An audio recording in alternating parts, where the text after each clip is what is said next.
Então, no programa de hoje falaremos sobre Jesus Cristo e o druidismo. Bom, lembrando, logo de começo, como é de costume, o nosso e-mail tocadodruida@gmail.com, tocadodruida@gmail.com. Este é o e-mail para que vocês possam enviar suas perguntas, sugestões, críticas, comentários. Ok? Bom, Jesus Cristo. Primeiro, uma reflexão que se faz importante neste momento, que diz, peço perdão a todos pela tosse, porque fui acometido de uma gripe essa semana, ainda estou me recuperando e eventualmente posso aí cometer a situação chata de tossir durante a apresentação. Peço perdão a todos, mas não poderia deixar de oferecer a vocês esse terceiro episódio, esse terceiro programa, A Toca do Druida. Faço com muito carinho, com muito amor para todos vocês. Bem, Jesus Cristo. Historicamente, nós sabemos que Jesus Cristo é um dos personagens, ou uma das personagens, mais difundidas no mundo ocidental, e que, graças a um importante trabalho, colaboração do Império Romano, também acabou se difundindo em toda a Ásia, em todo o Oriente e Extremo Oriente, enfim. Jesus assume, ao longo dos milênios, a personalidade, o símbolo de um homem, vamos dizer assim, santo. Basicamente, estamos falando da visão do cristianismo. O cristianismo é uma religião recente no cenário mundial. Das consideradas religiões patriarcais, é a religião mais nova. Nós temos, historicamente, as religiões patriarcais, o hebraísmo, que depois se transformou no judaísmo. Temos o islamismo, de Mohammed, que a paz do Senhor esteja com ele. E também, claro, em terceiro lugar, o cristianismo. Porém, a data de origem do cristianismo, que é oficialmente reconhecida, é exatamente a data que os cristãos colocaram como a origem do cristianismo. E os cristãos identificam a origem de sua religião, o cristianismo, exatamente no período em que o judaísmo surgiu. Exatamente, o judaísmo oficializa a sua origem com Moisés. O cristianismo vai mais além e estipula que nasceu exatamente com Sete, um dos filhos de Adão e Eva. Segundo a tradição, Adão e Eva tiveram filhos e filhas, e três mais famosos são Abel e Caim, onde Caim matou Abel, sendo expulso da região pelo seu pai Adão e pelo próprio Deus, levando consigo algumas irmãs como esposas. E Deus então presenteou Eva com outro filho chamado Sete.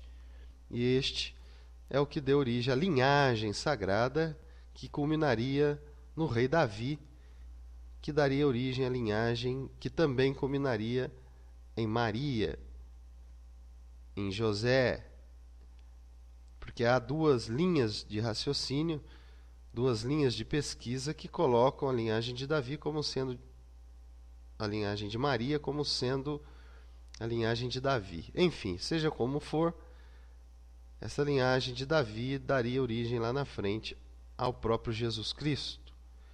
Então, o cristianismo coloca a sua origem lá atrás, em Sete. Algumas igrejas cristãs colocam a origem do cristianismo em Moisés. Oficialmente, o que nós sabemos é que a maioria das igrejas cristãs, de fato, consideram a origem do cristianismo com o próprio Jesus Cristo. Existem no mundo, meus amigos, no mundo atual, mais de 70, para não dizer 79, igrejas católicas, igrejas de cunho patriarcal, com bispo, com o patriarca, com o bispo, com os padres, com os diáconos. Nós temos a mais famosa de todas, que recebe um grande amparo, um grande apoio e divulgação da grande mídia, que é a Igreja Católicos Apostólicos Romanum, que é a Igreja do Vaticano, situada em Roma, que possui o famoso Papa. Vários papas já estiveram, várias pessoas já estiveram nesse posto de Papa. Atualmente temos o famoso Papa Francisco.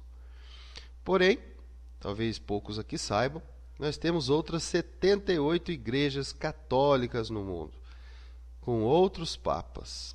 Exatamente, outros chefes, outros líderes, inclusive igrejas que não reconhecem a Igreja Católica Apostólica Romana como sendo uma igreja fiel, uma igreja cristã. Nós temos as igrejas ortodoxas do Oriente. Por exemplo, a Igreja Copta no Egito. A Igreja Copta no Egito possui o seu patriarca, o seu próprio Papa e o seu concílio de bispos. Os padres e os bispos, os padres especificamente, podem se casar. Coisa que os padres católicos também podiam, até meados do século X, quando a igreja os proibiu. Um outro dia falaremos sobre essa proibição absurda dos padres católicos não poderem mais se casar. Até então podiam. Temos também a Igreja Patriarcal de Antioquia, que tem o seu próprio Papa, chamado por eles de Patriarca. Enfim, temos 78 igrejas, além da Igreja Romana, igrejas essas com seus próprios bispos, padres e papas.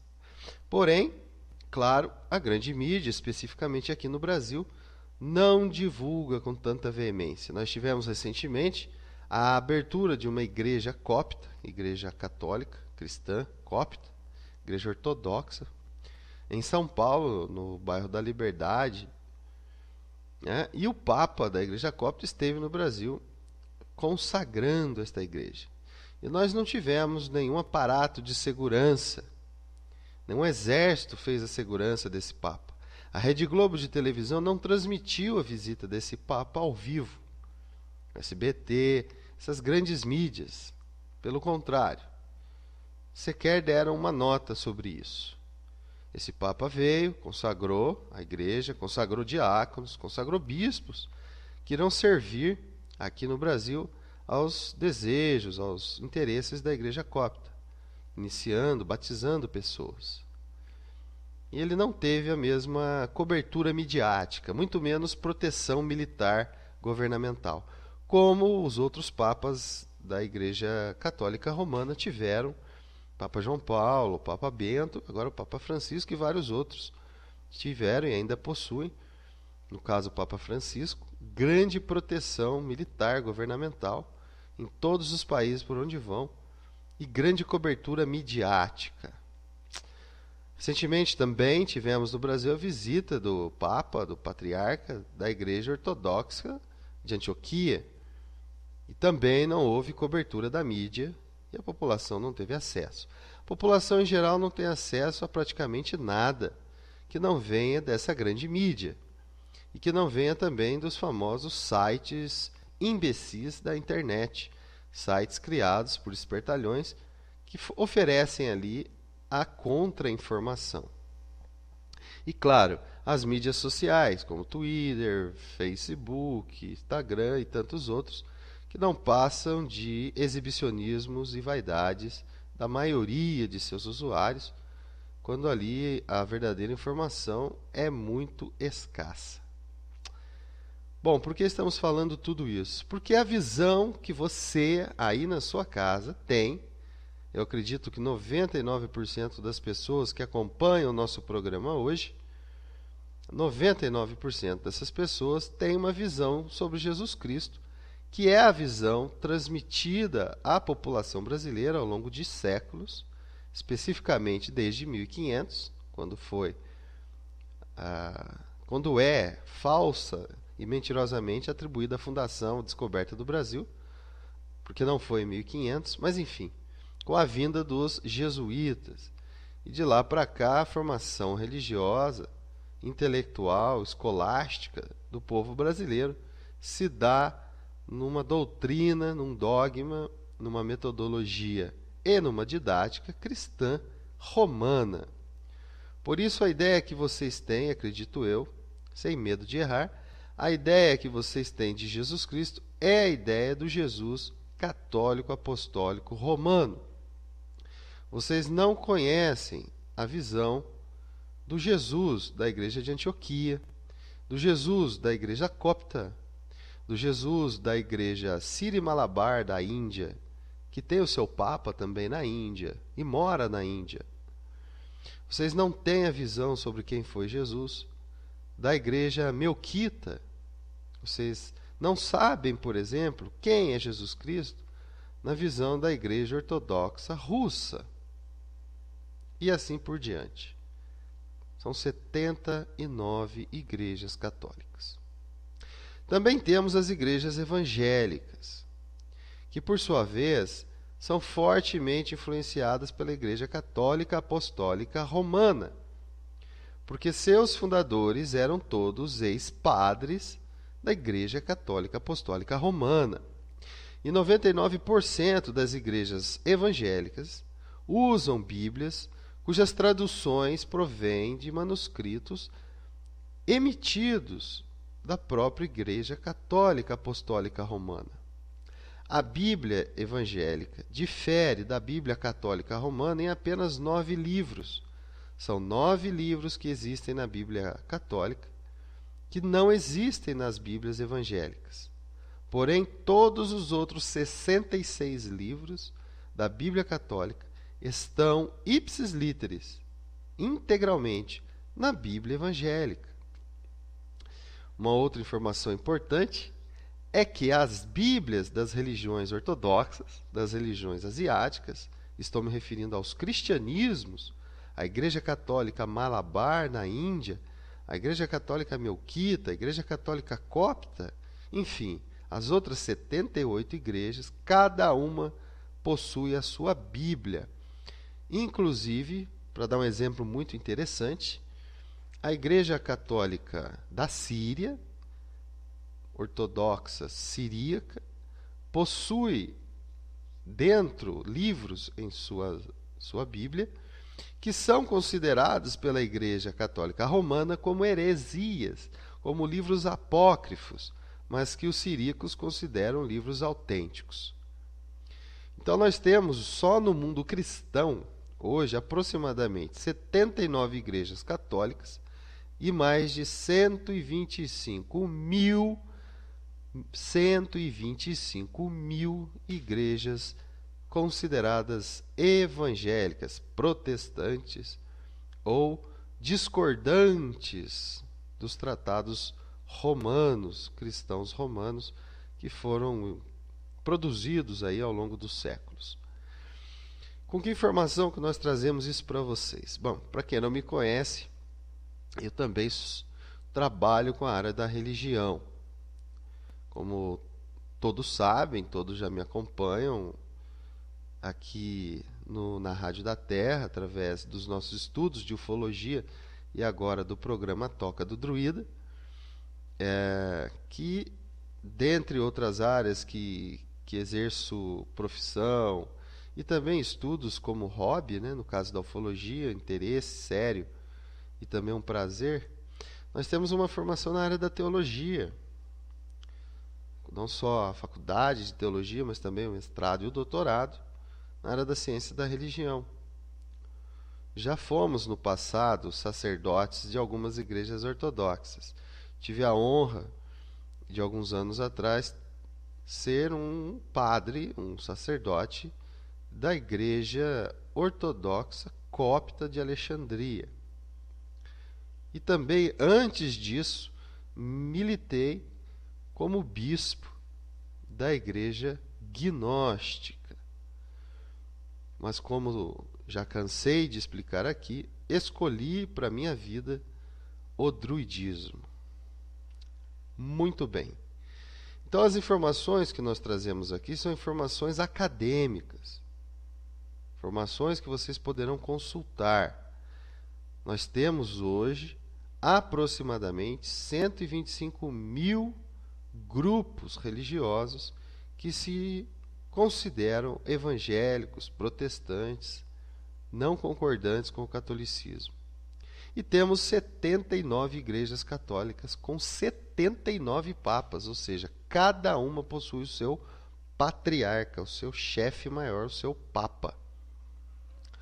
E a visão sobre Jesus Cristo, ela foi deturpada ao longo dos séculos. Por que deturpada? Porque a Igreja Católica Apostólica Romana, que é exatamente a que dissemos há pouco, que recebe grande poder, proteção e divulgação dos governos e das mídias, através de um grande apoio do exército, do Império Romano, levou o seu conhecimento, levou os seus dogmatismos, levou a sua doutrina a todos os confins da terra. Onde quer que o exército romano fosse e invadisse, ali levava o conhecimento da Igreja Católica Romana, que oficialmente tornou-se religião oficial, oficialmente tornou-se a religião principal do Império Romano no século IV depois de Cristo pelo calendário cristão, ou seja, no ano 400, especificamente no ano 306, quando o imperador Constantino decidiu implantar a igreja cristã como igreja oficial do Império Romano. E isso só foi realmente oficializado no ano 316, no famoso e, para mim, horrível Concílio de Nicéia, quando ali foi criado o dogma cristão e os livros da Bíblia atual foram considerados oficiais e os demais livros foram queimados. Ainda bem que as outras igrejas cristãs não aceitaram a oficialização do cristianismo no Império Romano. E foi aí que nós tivemos a perpetuação, a continuidade dos livros bíblicos que eram aceitos do século I até o século IV. E somente no século IV é que a Igreja Romana é criada. Então, a Igreja Católica Apostólica Romana foi criada no ano 306 e oficializada no ano 316 e 325. Foram 3 momentos da história onde o imperador romano teve que agir para que a igreja fosse então aceita pela população e que os próprios cristãos da época aceitassem as mitologias romanas sendo incorporadas nesse cristianismo. Por exemplo, os romanos acreditavam que o deus Mitra nasceu de uma virgem no dia 25 de dezembro, que também era o dia da comemoração do deus Sol Invictus. E todo o Império Romano cultuou esse deus Mitra e o Sol Invictus durante muitos séculos. A partir do século IV, o imperador, então, oficializando o cristianismo no Império Romano, colocou Jesus Cristo no lugar do Mitra, atribuindo a Jesus o nascimento no dia 25 de dezembro. E o Sol Invictus passou a ser o próprio Jesus também, que passou a ser reconhecido como o Filho do Sol ou o próprio Deus solar. E aí nós estamos praticamente há 2000 anos, aqui principalmente no Brasil, no mundo ocidental, seguindo um calendário cristão chamado calendário gregoriano, porque foi criado pelo Papa Romano chamado Gregório. E as festas e feriados cristãos, dia de santos, dia de finados, dia dos apóstolos, enfim, o próprio Natal, são momentos cristãos romanos. Uma comparação a Igreja Copta comemora o nascimento de Jesus no dia 6 de janeiro. Por quê? Porque eles seguem o calendário juliano de um antigo bispo da igreja que tinha criado um calendário para todas as igrejas cristãs, chamado Juliano. Então era o calendário juliano. O Papa Gregório, anos depois, retificou esse calendário, fez alguns ajustes astronômicos e matemáticos, recriou o calendário e entrou para a história como o calendário gregoriano. Bem, outras religiões cristãs do Oriente, como a Malabar, a ortodoxa de Alexandria, ensinam que Jesus Cristo era um homem como nós, carne e osso, que ia ao banheiro, fazia suas necessidades fisiológicas, que também tinha seus momentos de desânimo, de desespero, de raiva, enfim, exatamente, de raiva, de fúria. E a própria Bíblia romana deixa passar isso quando ele entra ou adentra o templo de Jerusalém e se revolta com os mercadores do templo e começa a bater nos mercadores, a chutar suas mesas, derrubar suas bancas de venda. E os discípulos tiveram que retirá-lo para que ele não fosse preso pela guarda do templo. Algumas religiões do Oriente, cristãs, como por exemplo a tradição drusa, prega que Jesus era líder de uma grande rebelião e era primo de alguns personagens, vamos dizer assim, considerados pelos romanos como ladrões e bandidos, como por exemplo Barrabás. Para os drusos, Barrabás era primo de Jesus. Jesus era o líder da rebelião que matava soldados romanos e que pregava a libertação da Palestina, chamada pelos romanos de Judéia. E com a prisão de Jesus, Barrabás, que era seu primo, vice-líder da rebelião, acaba assumindo o controle do grupo armado e eles então enfrentam o Império Romano e obviamente a história nos mostra que eles perdem. Muitos são presos e mortos. Enfim, mostra aí uma visão de um Jesus que lutava, que usava faca, que possivelmente tenha matado alguém. Isso é inadmissível para uma pessoa que cresceu ouvindo a versão de Jesus dentro de um cristianismo romano, que é um cristianismo que foi criado meticulosamente para escravizar, alienar o povo, mostrando um Jesus tão bonzinho que beira a alienação e passividade. Um Jesus que diz que aquele que pela espada ferir, por ela será ferido. Jesus que prega a paz, que prega o amor, o perdão e a tolerância, sem que com isso a gente não precise também se revoltar contra a injustiça e desigualdade. Temos que aceitar as injustiças e desigualdades porque tudo isso são vontade de Deus, ou que Deus um dia punirá os injustos e beneficiará os justos. E aí nós ficamos aqui vendo passivamente o mundo afundar, vemos os reptilianos da vida, o lado negro da força, dominar o planeta, esgotar a água, envenenar o povo com as vacinas e vírus, porque nós estamos aqui passivos esperando o retorno desse Jesus Salvador. Eu gostaria apenas de salientar que 90% dessas igrejas católicas, fora a igreja romana, não acreditam nesse retorno de Jesus Salvador desse jeito, não. Muito menos que ele vem nas nuvens e etc. Seria interessante que vocês pesquisassem um pouco mais sobre isso. Vocês conheceriam Jesus Cristo muito diferente. Aliás, vocês conheceriam vários tipos de Jesus, porque cada religião cristã tem o seu próprio Jesus, baseado em livros antigos das suas próprias Bíblias.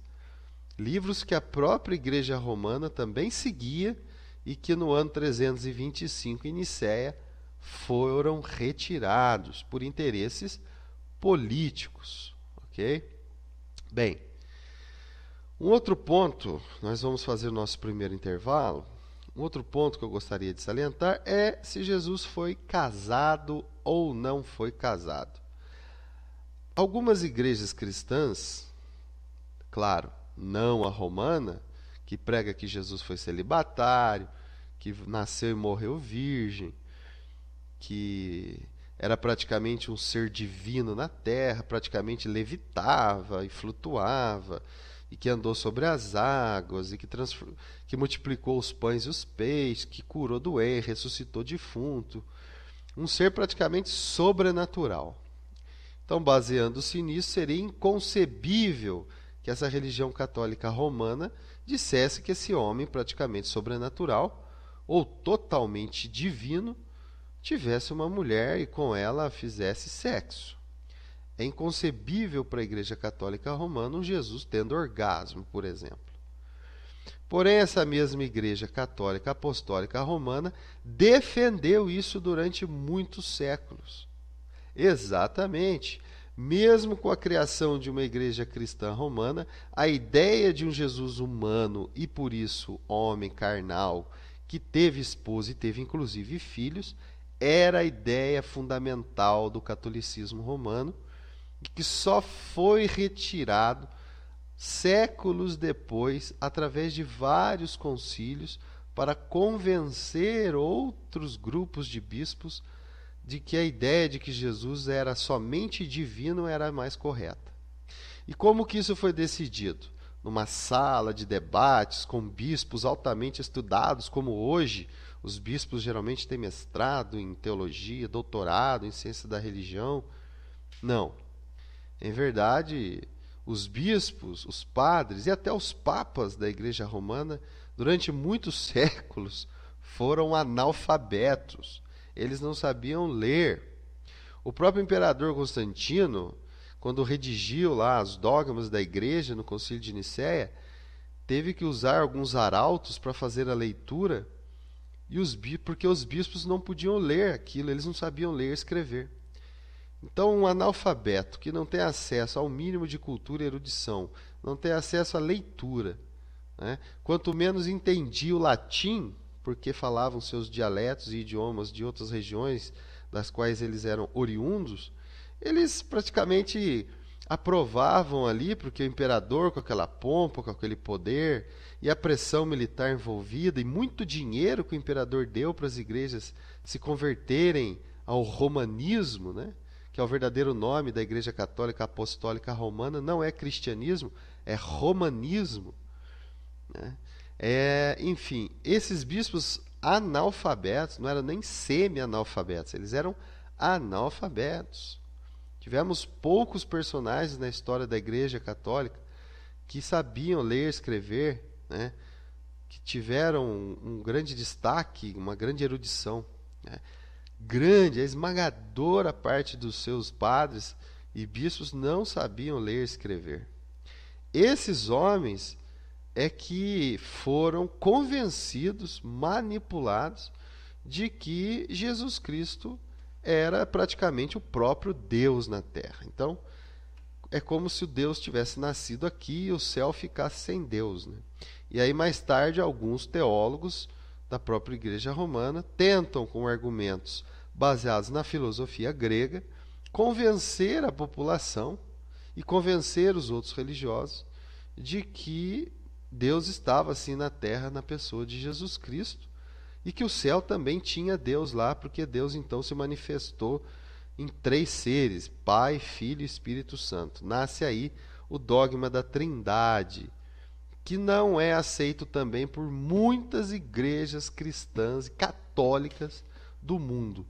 Claro que igrejas cristãs e católicas que possuem outros papas, porque as igrejas católicas cristãs evangélicas, igrejas católicas cristãs que possuem seus papas ligados a Roma, elas acreditam exatamente nessa versão, né? Lembrando que o nosso e-mail é tocadodruida@gmail.com. Envie suas perguntas, comentários e sugestões. O programa de hoje é o 3º programa. Nós estamos abordando o tema sobre Jesus Cristo e o druidismo.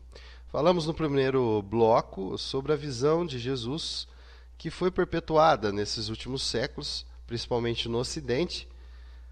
Basicamente, uma visão de um Jesus passivo, de um Jesus altamente sobrenatural, de um Jesus tão divino que é quase que inalcançável para nosso ser inclusive humano, que a Igreja Católica Apostólica Romana coloca como um ser repleto de pecados, um ser imperfeito e pecador, cujo único modelo e exemplo a ser seguido é Jesus Cristo, que ela mesma coloca como um ser sobrenatural e divino. Por isso fica praticamente impossível que esse ser humano imperfeito e pecador consiga um dia se tornar como Jesus, sobrenatural, perfeito e divino. Então é um paradoxo cristão e que muitos dos fiéis não percebem. É o famoso Ouroboros invertido, é o gato correndo atrás do próprio rabo e que quando ele consegue morder o rabo, sente a dor e percebe o idiota que foi. Nesse segundo bloco, nós vamos passar para vocês a visão do druidismo agora sobre Jesus Cristo. Para nós druidas, Jesus existiu. Agora muita gente já desliga o rádio, desliga a internet e vai para casa ou vai fazer outra coisa. Não, o druidismo das Galhas, pessoal, que é o ramo do druidismo mais antigo hoje existente na Terra, ele é uma religião. O druidismo, inclusive oficializado recentemente na Inglaterra como uma religião. E para espanto de todos, lá na Inglaterra, grande parte da população aderiu ao druidismo. Ou melhor, já eram druidas, mas como não era considerado religião, era considerado uma seita demoníaca, satânica, pagã. Quando o governo oficializou e deu o direito para que o druidismo fosse professado publicamente, muitas pessoas assumiram que já eram druidas e outros se converteram, criaram coragem. O druidismo hoje possui seus templos, possui seus livros, possui seus rituais livremente praticados no mundo inteiro, mas especificamente no seu próprio berço, que é a Grã-Bretanha. Então o druidismo ele tem o seu panteão de deuses, que nós falamos inclusive no programa da semana passada, tem as suas, vamos chamar, escatologias. O que é uma escatologia? São as suas doutrinas, as suas teorias, seus conceitos, seus ensinamentos sobre o fim do homem, né? O que acontece quando morremos, vai ter fim do mundo ou não vai, né? Enfim, para onde vamos após a morte, isso chama-se escatologia, né? O fim último da vida, da existência, o fim último do homem, né? O que acontecerá conosco no futuro, etc. O druidismo possui sua doutrina. O que nós não podemos também ignorar é que o druidismo, embora seja uma religião antiga, muito antiga, como dissemos no primeiro programa, provém dos povos atlantes e também de ramos dos povos lemurianos, mas basicamente o druidismo nasceu com esse nome, druidismo, e com essa força de religião da natureza, de religião da devoção pelo mundo elemental, pelo mundo vegetal e até pelo mundo animal. Por isso também ele é hoje associado ao xamanismo, que é um druidismo mais ligado às tradições americanas, norte-americanas, né, que são os indígenas. Então, o xamanismo e o druidismo podem sim ser associados e conectados de uma forma perfeita em muitos aspectos, não em todos, mas em muitos. Esse druidismo, ele também recebeu a influência do cristianismo. Não podemos deixar de falar, de lembrar, que o druidismo é a religião do povo celta. É como hoje nós temos o povo brasileiro e a sua religião é o catolicismo. Então nós tínhamos o povo celta e a sua religião era o druidismo. O druida era o sacerdote da religião dos celtas. Ok? E esse povo celta foi, durante muito tempo, vários e vários anos, atacado, invadido pelo Império Romano. E muitas lutas, muitas batalhas foram travadas. E os romanos venceram, conseguiram invadir as aldeias, as tribos, enfim, as sociedades celtas, e ali impuseram o seu cristianismo. E nasceu ali o neodruidismo. Um druidismo muito mais incorporado a uma tradição romana do que o próprio druidismo antigo e original. Esse druidismo antigo e original, ele se manteve à parte disso. Porque nós não podemos também esquecer que durante as batalhas, durante as guerras, invasões dos romanos ao povo celta, muitos druidas, muitos celtas, guerreiros inclusive, foram para outras regiões. Ao verem que não conseguiriam mais suportar os ataques romanos, eles foram para outras regiões. E onde estão hoje esses druidas? São os druidas da Gália. Os druidas da tradição da Gália, ou das Gálias, que é o druidismo que nós participamos e apresentamos esse programa para vocês, é um druidismo que não teve a influência do romanismo. Então você vai ter hoje um neodruidismo, um druidismo que é praticamente uma igreja católica romana, apenas com nomes diferentes e uma miscelânea de crenças. Uma hora o druida lá acende uma vela para Santo Antônio, outra hora invoca Awen, que nem é uma deusa, no sentido que a internet divulga para vocês, né? Uma hora vamos explicar o verdadeiro significado de Awen, que é muito mais do que as pessoas imaginam. Não chega nem perto de uma divindade, como muitos pensam que é uma deusa. Isso passa muito longe, né? Mas não é o tema de hoje. Por outro lado, esse druidismo das Gálias, ele vem evoluindo ao longo dos tempos. Nós não podemos ficar presos a certos cultos antigos só porque achamos que o antigo era melhor, que o antigo era mais próximo da divindade, que o antigo era mais próximo da verdade. Com todo respeito, o antigo era muito bom.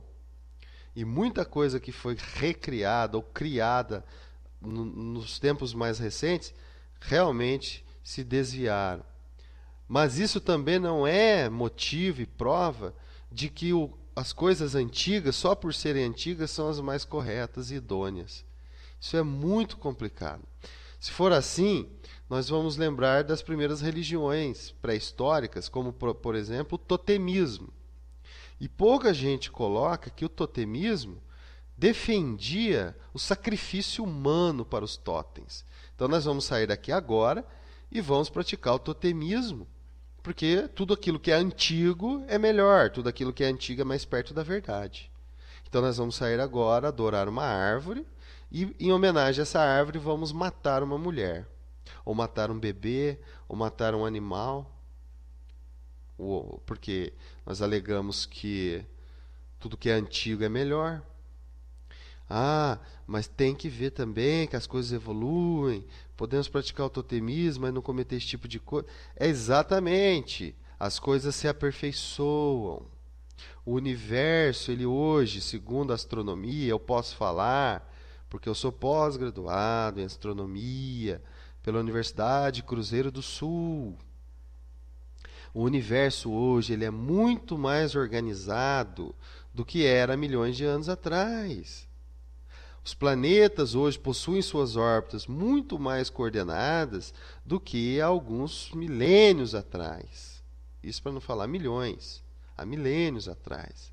Então, tudo para o druidismo, assim como o universo possui uma ordem que caminha para uma coisa melhor, os seus corpos internos, que são os planetas, também vão caminhando nesse sentido. E os corpos mais internos, que são os corpos que habitam os planetas, que são os seres vivos, nós, os animais, as plantas, também caminhamos para um ajuste muito mais harmonioso e perfeito. É claro que existe a questão das interferências e aqueles que não querem seguir essa linha de evolução. Isso é outro assunto. Mas pelo plano cósmico da natureza, tudo caminha para uma evolução. E o druidismo das Gálias não pode ficar preso só porque acha que o druidismo lá atrás era melhor, mais antigo, verdadeiro, e aí a gente ficar cultuando certas divindades que sabidamente nos tempos atuais, através de antropologia, de teologia, de teosofia, de escatologia, de hermenêutica, de várias ciências, nós sabemos que eram divindades, que eram seres da natureza, que os druidas cultuavam, faziam acordos, reverenciavam, mas que hoje nós sabemos que tudo isso não passava de uma forma daquele homem, naquela época, entender e dirigir-se à divindade. Hoje nós temos uma forma mais direta de nos dirigirmos à divindade. Hoje nós falamos que a própria divindade está dentro de nós. Alguns chegam a dizer que nós próprios somos a divindade. Então não podemos ficar presos num passado onde grupos religiosos diziam que éramos criaturas e tínhamos que servir e adorar a um Criador. Hoje nós dizemos que somos os próprios criadores, em parceria, que não somos criaturas, mas que somos filhos da divindade. Então veja como que a evolução e a visão de mundo e de cosmos, ela se aperfeiçoa. Então você tem hoje ramos druidas que ainda se mantêm ligados àquilo mais antigo e que ignoram a personalidade de Jesus, a existência ou não dele. Se baseiam muito levianamente em livros que eu chamo de livresco ou livreto, ou literaturas ridículas, muito porcamente produzidas, de pseudo-escritores que chegam a alegar que Jesus Cristo não existiu, né? E baseiam-se nisso pelo simples fato de que a maior comprovação da existência dele é o que está na Bíblia. E a própria Bíblia não é motivo de prova alguma. Mas existe prova de que Jesus existiu? Nós vamos fazer um programa mais para frente dizendo exatamente isso. As provas de que Jesus realmente existiu. Provas, nós não usaremos a Bíblia em nenhum momento. Podemos até citar, mas sempre que citarmos vamos mostrar que, olha, mas isso não é prova. Porque a Bíblia também sofreu interferências. Os livros principalmente usados pelos romanos, pelos católicos romanos, são livros escritos. Pesquise sobre a família romana dos Calpurnios, que são os verdadeiros autores de alguns livros do Novo Testamento, que escreveram esses livros com o objetivo de manipular o povo, né? Inclusive são livros que não existem nas Bíblias das outras igrejas católicas que possuem seus próprios papas, né? Então nós vamos fazer um programa só sobre a personalidade e a existência do Jesus histórico. Hoje o objetivo é a visão do druidismo, tá? Então nós temos o druidismo que não aceita, nem comenta a existência de Jesus, porque eles acham que se mantendo lá, presos ainda, ligados àquele suposto druidismo original, claro que existiu muito antes de Jesus eventualmente ter nascido ou não, então não tem por que misturar o Jesus ao druidismo. Seria um erro, porque seria cristianizar, ou catolicizar, ou romanizar o druidismo. Eu concordo até com isso, porque seria realmente misturar, e isso foi feito no neodruidismo. Mas no nosso druidismo, digo nosso porque é o druidismo que nós participamos, que é o druidismo das Gálias, ele não utiliza o Jesus Cristo romano. E também não utiliza o Jesus Cristo das outras igrejas católicas, coptas, indianas, etc. Pelo contrário, o Jesus do druidismo das Gálias é o Jesus do arianismo, que é o Jesus que mais tarde vai ganhar vida e forma e perpetuar-se dentro do islamismo. O Islã crê em Jesus, chama Jesus de Messias e coloca inclusive que Jesus é maior que Maomé, maior que Mohammed, porque Jesus era ungido, Jesus era o Messias e não conheceu a morte. Já Mohammed era homem, era carnal e conheceu a morte. Por isso Jesus é maior que Muhammad. Isso está no Alcorão. E todo islâmico segue isso, o islâmico verdadeiro, não esses radicais imbecis que tem pelo mundo aí. Claro que tem muita coisa mentirosa, também contada pela mídia, mas existem sim grupos islâmicos radicais, que ignoram partes do Alcorão. Assim como existem cristãos que ignoram certas partes da Bíblia. A Bíblia cristã proíbe que se coma carne suína. E que o verdadeiro cristão é convidado a não comer carne suína. Mas os cristãos comem carne de porco, comem presunto, etc. E ignoram esses textos bíblicos. Então, as religiões elas vão se adaptando, ignorando textos das suas próprias Bíblias, seus próprios livros religiosos. Isso é um absurdo, né? Existe a ingerência dos homens. No druidismo isso não ocorre. Nós não temos uma Bíblia druida. Até alguns druidas que eu conheço estão escrevendo alguns tratados e pretendem dar o nome de Bíblia druida. Eu fui contra, não participei disso e deixei bem clara a minha posição de que o próprio nome Bíblia é uma coisa ligada a Roma, que foi a primeira igreja que juntou alguns livros e chamou de biblioteca, que vem da palavra Bíblios, que virou no português Bíblia. Enfim, mas é uma discussão que futuramente, caso eu seja convidado, vou novamente tentar convencê-los a não, pelo menos não chamar esse livro de Bíblia druida, né?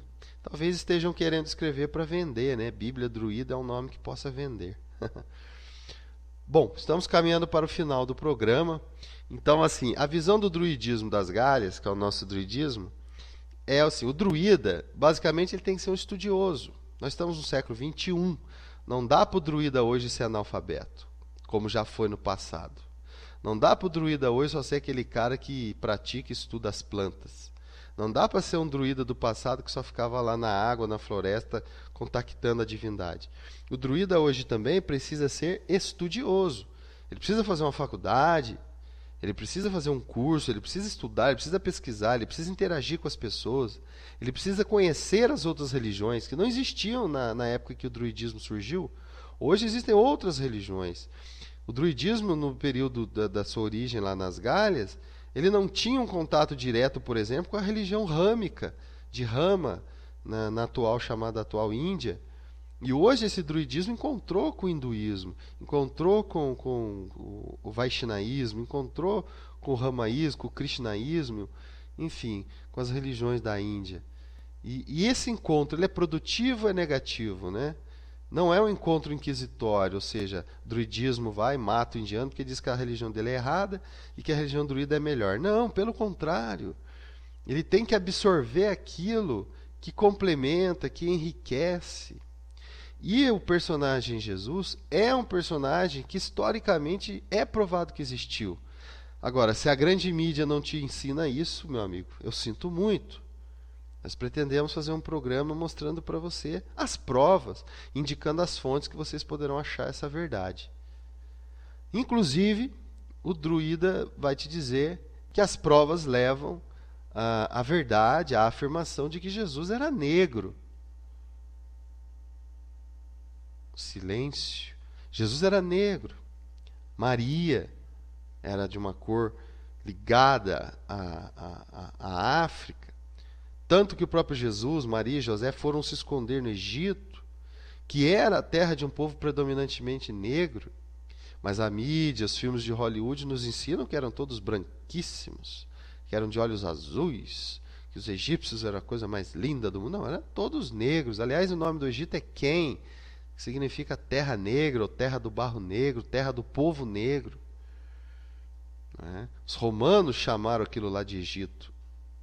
Porque os egípcios sempre se chamaram de Quem, terra de Quem, que vem de Cã, que ligado à tradição enoquiana era filho de Noé, um dos filhos de Noé, que colonizou e fundou o Egito após o fundamento da Atlântida, de onde ele saiu e entrou para a história como sendo o cara que veio da arca, do dilúvio, aquela coisa toda.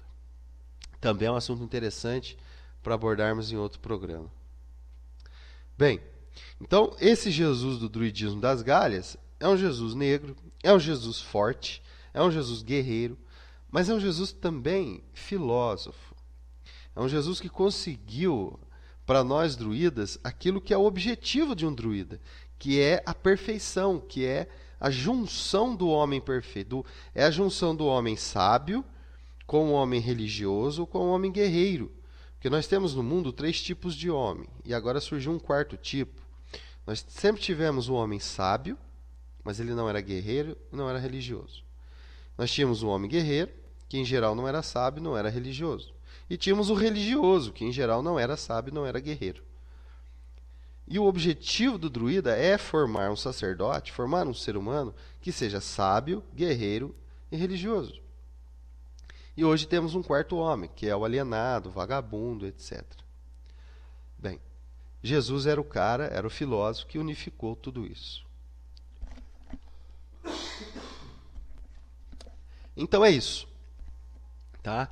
Jesus, para o druidismo, existiu, era negro, era um filósofo e conseguiu unir sabedoria, espiritualidade e força de guerra, combatividade, atividade. E foi humano. E, como humano, não morreu na cruz. E isso a história nos prova. E vamos nos nossos programas ao longo das semanas colocando para vocês as fontes históricas que provam esta versão que o nosso druidismo traz para vocês. Por fim, pode surgir a pergunta: Saroshi, o seu druidismo cultua Jesus como um deus ou coisa do tipo? Não. Jesus para nós é um grande ser iluminado, como Krishna, como Pitágoras, como Mohammed. Nós, claro que em níveis diferentes, tá? Mas o druidismo das Galhas coloca essas personalidades como grandes sábios da humanidade, exemplos a serem seguidos em vários aspectos. Ok? Bem, é isso. Uma boa noite a todos. Agradecemos a participação.